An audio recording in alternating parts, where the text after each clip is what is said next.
যথেষ্ট আশাবাদী বৰপেটা লোকসভা সমষ্টিৰ পৰা ৰাইজে যি ধৰণে আশীৰ্বাদ দিছে গতিকে ৰাইজৰ আশীৰ্বাদ ৰাইজে যি ধৰণে জিয়াটো ভুগি আছিলে গতিকে তাৰ আজি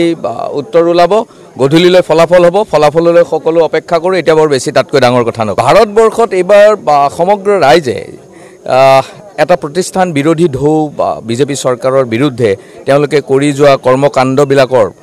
বিপৰীতে ৰাইজৰ মনত এটা ক্ষোভ আৰু এই ক্ষোভটো যোৱা 7 তাৰিখে ভোটৰ জৰিয়তে মানুহে প্ৰদান কৰিছে গতিকে কৰবাত চৰকাৰখনো এনেকুৱা লাগিছে মানুহৰ মাজত ঘূৰি ফুৰে কৰবাত চৰকাৰখনো সংকিত হৈ পেলাই ভুৱা কিছু এক্সিট পলৰে মানুহক অলপ বেলেগ দিশলৈ নিব খুজিছিলে কিন্তু এতিয়া ৰাইজ সজাগ হৈছে সচেতন হৈছে কাউৰীয়ে কাণখন লৈ গৈছে বুলি ক'লেই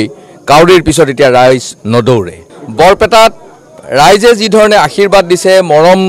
দিছে গতিকে ৰাইজৰ আশীৰ্বাদ আৰু মৰমৰ ওপৰত একো হ'ব নোৱাৰে গতিকে গধূলি ফলাফল ওলাব সকলো ৰাইজে আমি দেখা পাম ফলাফল গধূলিলৈ আমি সকলোৱে আশাৰে ৰৈ আছোঁ মই নিজেও ৰৈ আছোঁ গতিকে ইয়াতকৈ আৰু মই বাৰে বাৰে কৈছোঁ ইয়াতকৈ বেছি ডাঙৰ কথা নকওঁ কাৰণ ফলাফল গধূলি ওলাবই অতি উৎসাহেৰে ৰাইজে যি মানে আশীৰ্বাদ দিছে তাৰ ফলাফলটো গধূলি ওলাব ধন্যবাদ সকলোকে মই কি ক'লে না মই প্ৰথম এতিয়া বৰপেটাত আমাৰ বৰপেটা পাকাবেতবাৰী আৰু বৰপেটা মানে আমাৰ সদৰ সমষ্টিৰ কাউণ্টিং হল আছে তাত আমাৰ এজেণ্টসকল আছে তেওঁলোকৰ লগত আৰু মই গোটেই পৰিৱেশটো চাম ইয়াৰ পৰা মই যাম বজালিৰ পৰা যাম